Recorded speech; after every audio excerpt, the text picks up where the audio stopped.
Moment in history. One of the things that is coming up now, and we've seen indications that this was coming. I actually watched it happen in Sweden, is the voucher thing.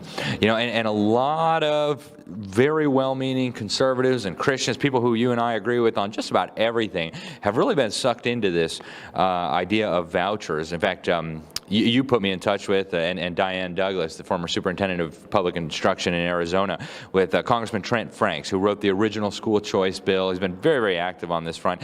And he expressed concerns about these vouchers, warning that this, and he says he supports, any mechanism to get kids out of school, he said he supports, but he had this big concern that once the public dollars start flowing to private schools, to home schools, they will inevitably eventually come under the control of government.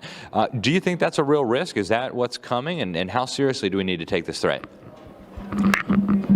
Yes, it is a risk, and it's more, the Republicans are more inclined to do this than the Democrats. The Democrats see vouchers as a threat against the control or monopoly they have over all education, but true conservatives like me see the voucher as a threat to the autonomy of the homeschool and Christian school movement. And there, as you said, there's a very bad history here, and a lot of conservatives don't realize it, and they see the voucher as the main mechanism to bring about school choice, which is a kind of a benign term. We use the term education freedom.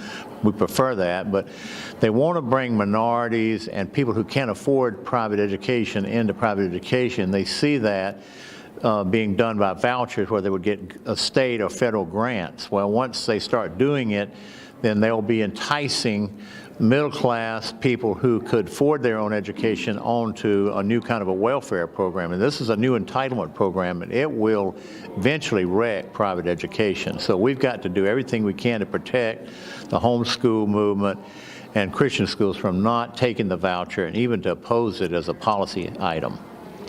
Excellent. And, I think most of the major homeschool organizations, including the HSLDA, have been adamant about, we don't want tax money for our homeschoolers because that's going to mean government control of our homeschoolers, and that's important. Ray, in the last couple of minutes we have left,